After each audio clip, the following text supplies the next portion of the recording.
noite, pessoal. Então, conforme prometido, estamos aqui para a nossa live para apresentar para vocês, nesse momento crítico que nós estamos enfrentando, mais uma tentativa dos movimentos pró-aborto para, de alguma forma, sorrateiramente, incluir essa pauta, levar à prática o aborto no Brasil. Então, eu estou aqui com o William, que é do Núcleo de Estudo e Formação da Casa Pro Vida, para que a gente possa explicar para vocês o que aconteceu, o que está acontecendo e o que nós podemos fazer diante de toda essa circunstância. Tá? Eu começo aqui, William, trazendo um pouco do contexto histórico para que o pessoal de casa possa entender o que está acontecendo. Eu começo explicando que todo esse trabalho que está sendo desenvolvido hoje no Brasil para aprovar o aborto, ou para levar à prática, como a gente tem visto, vem de longa data. Aqui no Brasil, mais especificamente, nos anos 1990, quando a Fundação MacArthur iniciou um trabalho para ampliar o sistema de saúde que oferecesse serviços de aborto em caso de estupro, ou seja, onde ele não é criminalizado. Então, nesse momento, a gente começa a perceber essa fundação financiando uma série de ONGs para que pudesse exercer esse trabalho aqui dentro do Brasil e assim exercer pressão. Ou seja, como multiplicar os centros que oferecessem o serviço de aborto no caso de estupro. Mas só isso não bastava. Precisaria achar uma brecha na lei. A Fundação MacArthur, que eu estou citando aqui, né, William? Que o William vai poder confirmar depois, emitiu um relatório em 2002 chamado Lições Aprendidas, em que ali se destaca como que o aborto poderia ser aplicado no Brasil. Em 2002, a própria Fundação já tinha declarado que o Brasil estava pronto para que o aborto fosse legalizado. Só precisaria que levasse uma lei no plenário, na Câmara, para que fosse aprovado. Nesse momento, pessoal, então, em 2005, logo em seguida, se propõe o projeto substitutivo do projeto 1135 de 91. O governo federal, na época, apresenta esse projeto de lei, revogando todos os artigos, né, todo o artigo do 28 do Código Penal, que preveria as penas para a mulher, né, que incorre no aborto, e com os seus coparticipantes também. Nesse momento, então, é apresentado o projeto de lei, e o projeto de lei é rechaçado na Câmara. E aí, logo em seguida, após essa derrota, como a gente pode perceber, os movimentos pró-aborto, eles, num primeiro momento, saem meio que derrotados, e uma segunda vez, eles vêm com maior força, com outras propostas, para que possam ser incluídas, para que essa pauta seja incluída no país. Então, logo em seguida, diante desse fracasso, dessa tentativa, então o governo federal propõe um grupo de estudos para que possa compreender por que o aborto não conseguiu ser legalizado no Brasil naquele momento, naquela época. E aí, em 2012, uma nova proposta, que foi inclusive denunciado pela CNBB, num documento intitulado Maio de 2012, né, que vocês podem procurar na internet, esse documento, que fala da cultura da morte. E aqui no Brasil se pretendia, então, aprovar o aborto por meio do chamado redução de danos, né? Aborto por redução de danos. O que seria isso? Né, que também é chamado de aborto seguro. Os médicos, então, não podiam, o sistema público de saúde não podiam aplicar o aborto, mas eles podiam orientar uma mulher como fazer o aborto, ela mesma. Então, onde ela poderia procurar um remédio, Citotec, misoprostrol, né, o remédio abortivo, onde ela poderia procurar e como ela poderia estar fazendo em casa. E aí, no primeiro sinal de sangramento, essa mulher já, com a criança já morrendo por conta desse remédio, poderia se dirigir a um sistema público de saúde e ali ela poderia estar, então, retirando essa criança, terminando de matar essa criança. Tá? Então aí a gente vê que os movimentos pró-vida nessa época se levantaram em peso para pedir prestação de contas do governo a respeito dessa nova política. Tá? Em 2012 nós chegamos a, infelizmente, a aprovação da famigerada Lei Cavalo de Troia, Lei 12845 de 2012. Essa lei ela tem como precedente dela uma norma técnica de tratamento aos agravos por violência contra a mulher. Essa norma técnica de 2004, ela previa o seguinte, que o sistema de saúde, o sistema público de saúde, seria obrigado a oferecer um serviço, né, de aborto, caso a mulher ingressasse no sistema Único de Saúde para pedir, então, né, todo o tratamento dos agravos, né? Dos agravos cometidos por violência contra a mulher. Nesse momento, ela não precisaria nem apresentar qualquer comprovante. A própria palavra da mulher, segundo essa norma técnica, seria considerada como precedente, né, de verdade, de veracidade, para que ela pudesse, então, para receber do sistema público de saúde todo o serviço, inclusive o aborto. Em 2012, então, a Lei Cavalo de Troia trouxe uma nova terminologia para a violência sexual. O William depois pode explicar melhor isso também. Trouxe uma nova terminologia, uma nova interpretação para a questão da violência contra a mulher. Que seria, então, a violência, segundo a Lei Cavalo de Troia, uma violência contra a mulher, né? Uma violência sexual contra a mulher. Qualquer atividade sexual não consentida. Então fica livre, fica um termo muito amplo, e qualquer mulher, ela pode alegar que sofreu estupro conjugal no âmbito do lar, e aí chegar ao sistema público de saúde, e ali eles vão oferecer todos os serviços relacionados a diminuir, reduzir os danos decorrentes dessa violência sexual, inclusive o aborto. Tá?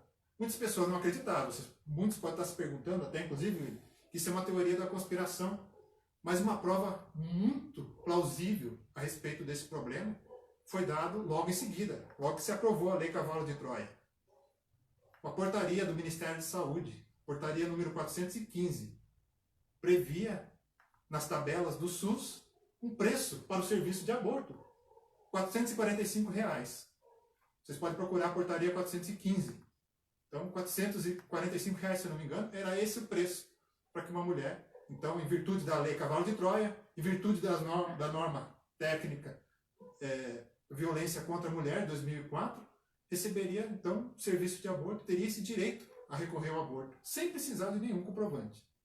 Porque a norma técnica já previa isso. E a Lei Cavalo de Troia veio trazer uma nova interpretação à violência contra a mulher. Logo, em 2014, arrumou-se um jeito para que todo esse procedimento de aborto na rede pública fosse financiado. Muitos de vocês sabem que o nosso sistema de saúde ele é precário, não tem condições de oferecer serviços básicos de saúde para a população, mas aí, nesse caso, com o projeto de lei 7371/2014, se previa a criação de um fundo de enfrentamento contra a violência à mulher. Nesse fundo, se previa uma parcela seria constituída de recursos públicos federais, outra parte poderia vir de recursos de instituições financeiras, instituições filantrópicas internacionais. Ou seja, teria um aporte de recursos tanto do sistema público de saúde quanto dessas fundações, a que falamos no começo, MacArthur é uma delas. Teríamos a Fundação Ford, a Fundação Rockefeller. Então existiria esse fundo e todo o recurso seria aplicado nesse fundo. Ou seja, na prática, pessoal, você encontrar uma postinha de saúde, uma pessoa morrendo na fila, no chão, recebendo soro no chão, sem um leito de hospital, e ao lado teria um serviço de primeiro mundo para que uma mulher recorresse a um aborto. Na prática ia acontecer isso com a aprovação dessa lei. Os movimentos pró-vida já se levantaram naquele momento e pediram que pelo menos fosse incluído nesse projeto de lei 7371/2014 que os recursos desse projeto de lei, uma vez aprovado, não fossem utilizados para o aborto. Mas aí a gente vê o resultado disso. Né? A bancada feminista preferiu retirar o projeto de lei do que aceitar que essa mudança fosse inserida essa mudança no projeto de lei. E hoje, novamente, nós enfrentamos, nesse momento de pandemia, que se tenta justificar que em função do isolamento social, aumentaram as estatísticas de violência doméstica, e em função disso, então, se propõe esse projeto de lei com votação urgente para essa quarta-feira. Esses projetos de lei são, na verdade, uma revitalização, uma nova cara do abortoduto que seria aprovado em 2014.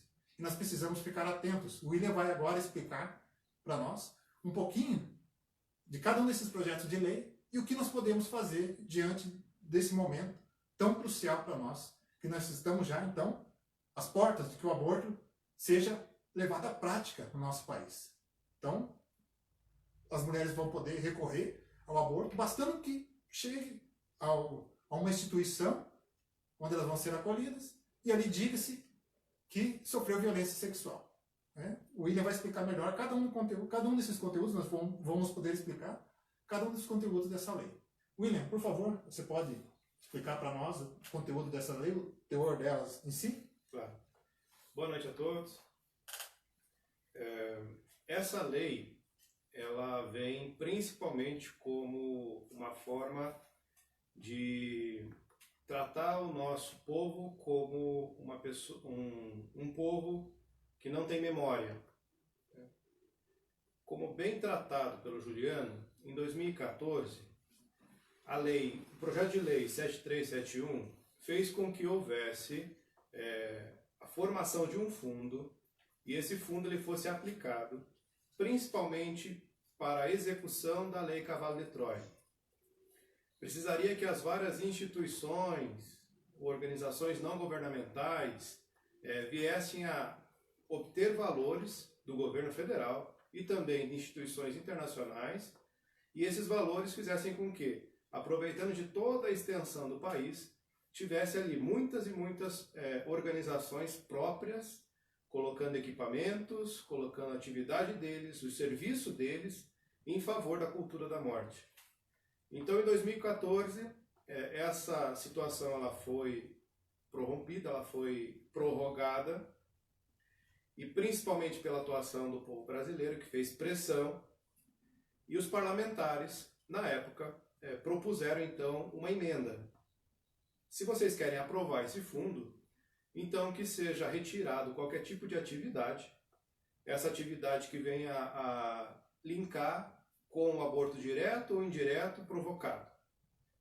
E a bancada feminista não aceitou. Então, o mais absurdo, Juliana, é o fato de que o dinheiro que poderia realmente ir para o enfrentamento da violência contra a mulher, ele foi negado. A bancada que fez a propositura do projeto, simplesmente optou por não aprovar o projeto com a menção de que não se aplicaria o fundo para questões envoltas ao aborto, do que aceitar essa situação e realmente ter à disposição todo o fundo que seria oportuno para o verdadeiro enfrentamento de quem está sofrendo violência em casa. Volto a dizer, clamando pela falta de memória do nosso povo, agora, utilizando da pandemia do coronavírus, fazendo com que tudo ocorresse de uma forma precipitada, urgente, eles fizeram então a propositura de alguns projetos que vêm a ser praticamente idênticos, como é o caso do 1444 de 2020 e também o 2013 de 2020. São projetos que se coadunam, são projetos iguais, semelhantes, que foram colocados, se não passar um, vai que passa o outro. Inclusive, nesta noite, nós estávamos conversando com a doutora Lilian, ela faz parte ali de um dos congressistas que atende eles como assessoria, e ela deixou muito claro de que existe um acordo na Câmara dos Deputados em que todo o projeto ele só pode ser votado se for colocado em pauta 24 horas. Mas está ocorrendo deliberadamente, de uma forma abrupta, ilegal, pode-se até chegar a dizer, porque pelo menos a moral, de que alguns projetos então chegam e são colocados na mesma hora, são colocados na mesa para votação naquele momento, em que não se permite ali pelo menos 24 horas para que os parlamentares se atenham ao teor dele, e principalmente se atenham ao fato de que não o que está escrito, mas o que deixou de ser escrito. Né? O nosso enfrentamento é contra pessoas que trabalham com eufemismos. Né? Eles colocam ali muitas palavras, como no caso, por exemplo, do direito sexual reprodutivo da mulher. Isso fez constar ali do projeto 1458/2020 que está para votação. Então, esse projeto específico, ele vai dizer que a mulher que tenha que já é um termo já muito cunhado, a saúde sexual, né, da mulher, é basicamente um eufemismo para o aborto. Então, se busca aprovar de forma direta a questão do apoio ao aborto. E inclusive nesse projeto 1458/2020, eles chegam a tratar de equipamento de proteção individual para o caso de estupro. Não se sabe nem o que isso possa vir a ser. Mas isso não é o ponto principal. O ponto principal é esse que eu falei, com relação à saúde sexual e reprodutiva da mulher. Mas voltando ao projeto 1444, esse sim está pautado para amanhã. Amanhã, dia 24, no período da tarde, ocorrerá então a votação desse projeto. Vale dizer, é um projeto que não vai passar por comissões, vai passar diretamente pelo plenário. Ou seja, em sendo aceito, ele vai para o Senado Federal e já se torna lei. Então nós temos uma urgência muito grande, por quê? Esse projeto fala o seguinte: casas de abrigo. A mulher que sofre violência, ela tem que, obrigatoriamente, o violador, né, seja o esposo, seja o filho, seja um terceiro, seja a pessoa que resida com ela, o violador, o agressor teria que sair obrigatoriamente da casa. E é assim que ocorre hoje. Nós temos hoje um enfrentamento nesses casos que já existe. E esse enfrentamento é feito por meio de um processo rápido, né, por meio de um boletim de ocorrência, uma denúncia, por vezes pode ser feito somente uma denúncia em que a autoridade policial vá até o local, perceba o que está acontecendo e prenda o agressor em flagrante, né? Ou então faça o boletim de ocorrência, por vezes menos de 24 horas, o agressor já está recebendo um oficial de justiça na sua casa, acompanhado, se necessário, por autoridade policial, e ele simplesmente se afasta do lar. Isso ocorre hoje, isso é uma realidade que está envolta aos processos em todo o país. Mas esta lei ela quer dar uma outra solução. Qual seria? Bom, se o agressor não sair, nós vamos retirar a mulher dentro de casa. Retirar a mulher do abrigo, do lar dela. É uma das primeiras vezes que se cogita a hipótese de tirar uma pessoa do local onde ela reside, sendo que ela é a vítima, deixando o agressor lá a sua livre iniciativa. Retira-se a mulher e direciona ela para um abrigo, direciona ela para um atendimento multidisciplinar, faz com que ela seja atendida. E se nós formos para o teor da Lei 1552, do projeto de Lei 1552/2020, ele ainda vai nos deixar bem claro ali que a mulher vai ser atendida por um programa de atendimento ou de acolhimento institucional. Um PAI, né? Programa de acolhimento institucional, que de pai não tem nada, nem de padrasto, tem de assassino.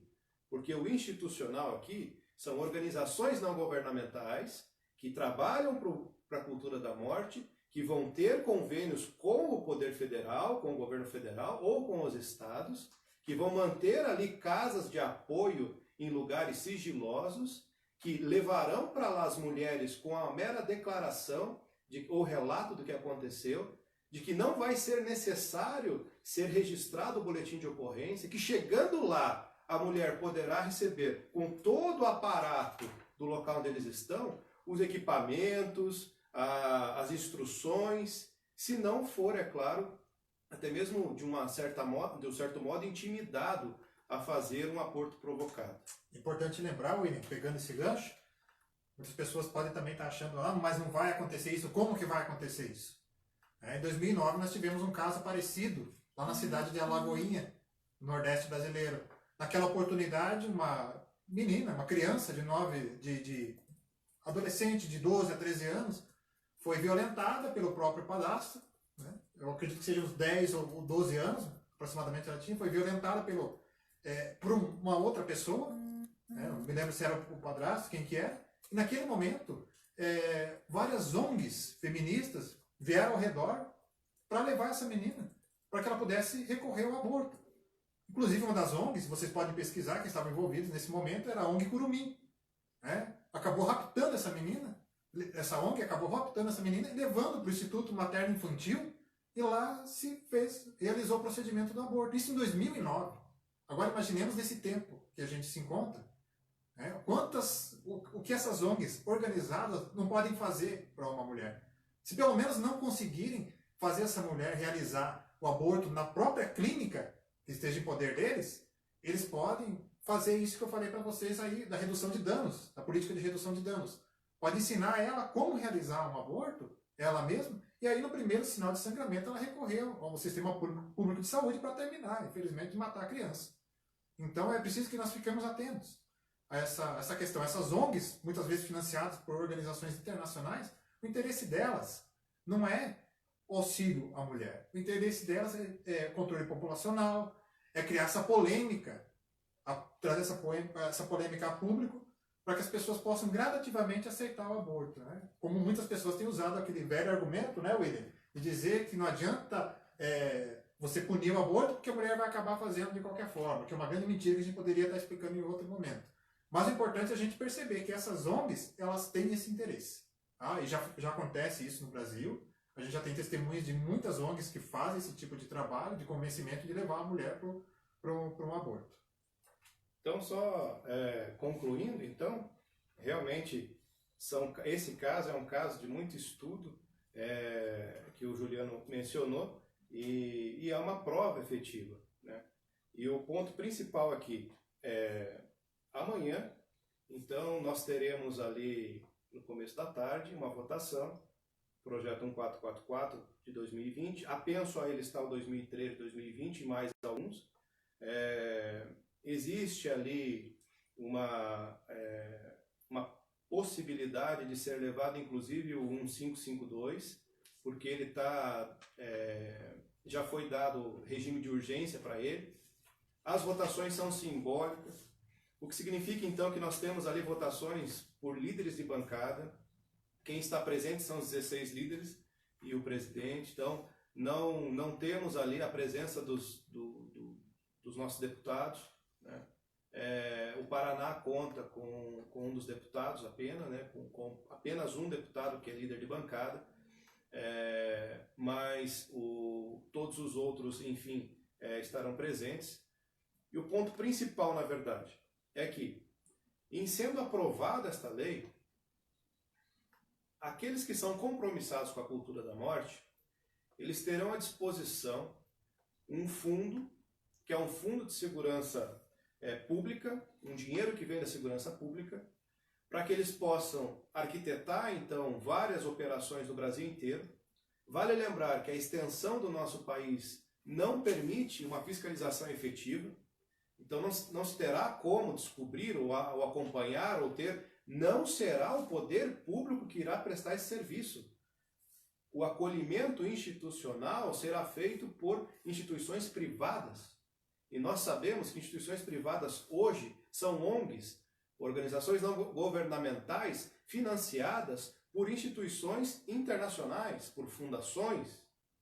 Então, é esse tipo de abordagem que será feita, sem controle, com o dinheiro público, em que pessoas que, às vezes, mal informadas, ou que recebem ali uma ou outra má decisão ou má aconselhamento, vão falar, mas escuta, você teve ali, vai ter mais um filho, é o terceiro filho do casal, não dá nada, o seu esposo nem sequer vai sofrer ali com um boletim de ocorrência, vá lá, até as pessoas das próprias ONGs vão trabalhar nesse sentido, é muito provável, declare que você teve uma relação não consentida, mesmo sendo com seu esposo, antes mesmo de ser elaborado o boletim de ocorrência, você pode estar num local sigiloso.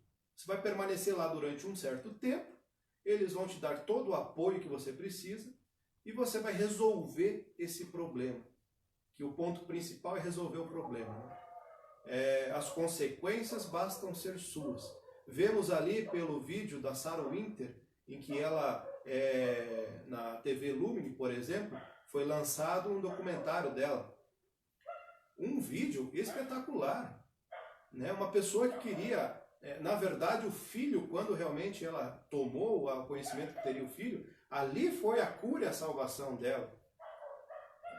Então, concluindo esse ponto, acho que podemos passar por o que pode ser feito, né, Juliano? Com certeza. Só lembrar, William, também, claro, que lá na lei 1444, essa que é mais importante, que é mais urgente, que vai ser votada amanhã, ali tem um termo que a gente precisa ter atenção. Atendimento diz atendimento integral. Atendimento integral em caso de violência contra a mulher. Se você for resgatar a norma técnica de tratamento de agravos de violência contra a mulher de 2004, você vai ver que esse termo atendimento integral diz o seguinte: o encaminhamento para aborto em caso de gravidez resultante por estupro ou por analogia, por qualquer outra forma de violência sexual. Ou seja, aqui esse atendimento integral deixa bem claro. A mulher então pode recorrer então, a esse serviço de aborto, então, que vai ser organizado por essas instituições privadas, financiadas com dinheiro público, já que eles não conseguem que o SUS ofereça esse serviço, já tentaram várias e várias vezes, então eles vão passar o recurso para ONGs feministas, privadas, que vão estar oferecendo esse serviço de aborto a essa mulher que muitas vezes se encontra desesperada, né? Encontra-se muitas vezes num caso de violência sexual realmente, mas vão se aproveitar aquelas que vão chegar e vão falar: eu sofri violência sexual, então sofri uma relação sexual não consentida, então eu posso recorrer ao aborto. Então é importante a gente lembrar desses termos, a gente precisa ficar ligado a esses termos, atendimento integral. Perfeito. A partir de amanhã, ainda no período da manhã, há a possibilidade, existe uma lista com os 16 parlamentares, líderes de bancada, e está tendo ali uma ligação pelas pessoas de boa vontade, que entendem da situação e queiram ajudar esse ponto específico, porque é um momento crucial, urgentíssimo. Essa lei do aborto duto, que vem lá de 2014, está retornando e não há nenhuma disposição legal de que vai ser aplicada somente na pandemia.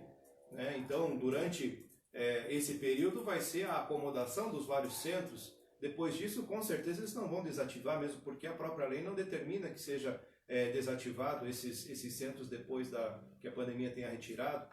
Então é necessário que, como ocorreu na Lei 7371, no projeto de Lei 7371, lá em 2014, quando, igual como o Juliano muito bem falou, os parlamentares falaram que, então coloque-se ali que o aborto não vai ser uma das condições, e houve ali uma negativa, e houve uma retirada de pauta do projeto, é isso que precisa acontecer agora. Então é necessário que em todos os projetos de lei exista ali um parágrafo, até o artigo 14, o projeto de lei 1444 vai alterar ali a Lei Maria da Penha, no seu artigo 47. Ah, mas eu não vou saber dizer 47, 44, então eu digo para você, realmente é necessário que você estude um pouquinho, né? Entenda um pouquinho da situação. De repente, o ponto fundamental, parlamentar, eu preciso que você coloque uma emenda.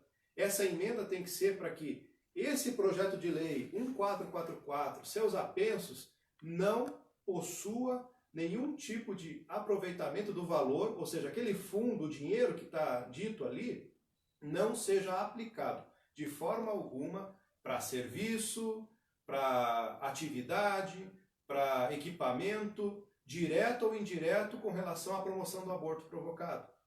Não pode, parlamentar, acontecer que o projeto 144 até não fala do boletim de ocorrência, mas acontece que o projeto 52 deixa bem claro que o boletim de ocorrência ele é dispensável. Então é necessário que os nossos parlamentares coloquem lá que primeiro tem que ter o boletim de ocorrência. Não há possibilidade disso acontecer sem o boletim de ocorrência. A Lei 13.718, de 2018, ela já trata que a questão do estupro ela já se tornou uma ação incondicionada. Então, no momento em que eu tiver o boletim de ocorrência, não depende mais da mulher a apuração de responsabilidade do agressor. Por isso que é importante o boletim de ocorrência, né? Então, nós precisamos ligar, nós precisamos nos manifestar.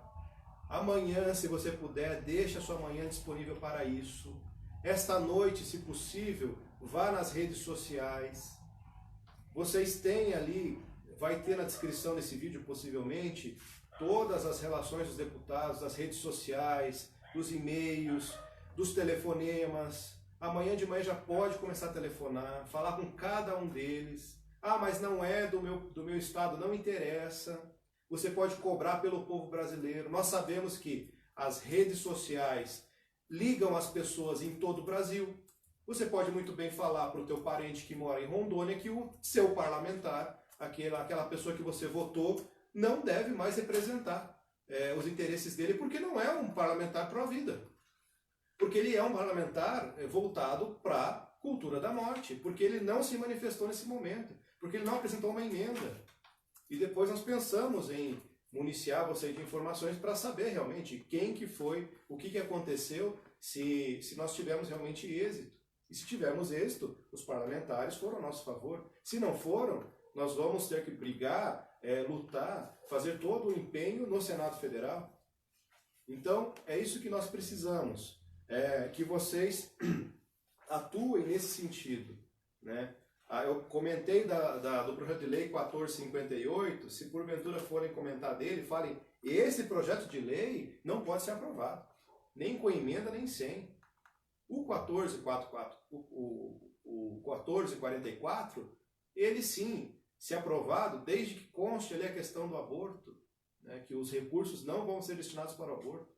O 1552, que além dessa situação, que haja o boletim de ocorrência para que a mulher somente após seja destinada para algum tipo de atendimento, casa-abrigo. Então, por favor, é necessário, precisamos de todos. É necessário que o povo brasileiro se una, né, que as pessoas de boa vontade entendam a situação e expliquem isso para os assessores. Ah, mas eu não vou conseguir falar com a pessoa. Não tem problema, fala com quem atender. Normalmente quem atende pode ser uma secretária, peça. Então eu poderia falar pelo menos com o assessor ou então com o atendente que cuida da área dessa questão pró-vida. Eles vão passar o telefone, às vezes telefone celular. Você pode mandar uma mensagem no WhatsApp. Aconteceu essa noite. Conseguimos chegar ali e ter contato com várias pessoas. Conseguimos, que eu digo, eu mesmo, né? Então cada um está fazendo o seu trabalho. Não é mas tem toda a Casa Pró-Vida com o aparato dela que vai resolver essa situação. Não vai ser a Casa Pró-Vida que vai resolver. É cada um de nós. Eles têm que sentir que o povo não está ausente, que eles não têm ali uma caneta e um cheque em branco. Eles necessitam observar que nós temos força e que estamos vendo o trabalho deles e que vamos cobrar. E que principalmente é necessário que eles se comprometam com a vida. Então façam isso e nós, pela graça divina, teremos um bom resultado. Isso aí, pessoal. Então, conforme o William falou, você pode estar acessando então o blog da Casa Pró-Vida, as redes sociais da Casa Pró-Vida, para pegar essa lista de e-mails desses deputados, dos líderes aí de partido, de bancada, etc., para poder entrar em contato com eles via e-mail, telefone principalmente, que é principal. Você vai entrar em contato com eles, vai explicar, conforme nós explicamos aqui para vocês. Claro, vai precisar de um certo aprofundamento, um certo estudo, conforme o William falou, mas de repente reveja esse vídeo, se prepare, né? E amanhã cedo temos que fazer essa pressão. Tá? A gente tem pouco tempo, tá? Vai ser colocado em regime de urgência. Você sabe que essas coisas elas são urgentes justamente para que para que não tenha tempo de ninguém fazer uma análise, mas graças a Deus nós, do Movimento Pró-Vida, estamos acordados, estamos vigilantes, né? Conforme nosso Senhor Jesus sempre nos pediu, né? Nós sermos vigilantes. E aí amanhã cedo é o momento definitivo. E aí depois a gente vai passando mais informações, né, William, no decorrer do tempo, acompanhando pelas redes sociais da Casa Pró-Vida, para dizer como está o andamento desses processos, tá? Então é importante cada um se manifestar. Claro que você vai pensar assim, mas eu tenho pouco tempo para estudar, pouco tempo para ver tudo isso. Nós da Casa Pro Vida também, nós nos debruçamos muitas vezes, noites inteiras, para pegar, para entender, para trazer esse conteúdo, para explicar para vocês o que está acontecendo. Que a gente não pode baixar a guarda. Tá? Esperamos contar com vocês, então, amanhã, todos vocês, né? Estamos todos convocados. E aí, se manifestem e, claro, oração. Né? Pedir a Deus também que nos ajude nesse momento tão crítico. Agradeço, então, a presença do William. Agradecemos a Casa Pro Vida pela disponibilização. E amanhã nós teremos também uma live com o Padre Silvio com o deputado Paulo Martins. Vai trazer um tema muito interessante amanhã, às 20 horas, que vai ser o seguinte, tema, liberdade de expressão. Que é também uma outra ameaça que a gente pode sofrer, né, William? A gente está aqui falando de questões relacionadas a ONGs, financiamento internacional. Então, a gente está trazendo aqui usando da liberdade de expressão, que pode ser cerceada também a qualquer momento. É importante essa compreensão. Existe o projeto de lei também que vai tratar da fake news. Nós também estamos a par da situação, fazendo o possível para que isso não seja aprovado, mas o ponto principal nosso se tornou essa questão desses projetos de leis, pelo fato que, realmente, na fake news já existe um bom aparato de pessoas informadas, porém, neste específico, eram poucos os informados. E é por isso que, devido à urgência e ao risco iminente que estamos vivendo, é necessário que nos debrucemos sobre ele. Ok. Muito obrigado, então, pessoal. Boa noite, fiquemos com Deus e até a próxima. Boa noite.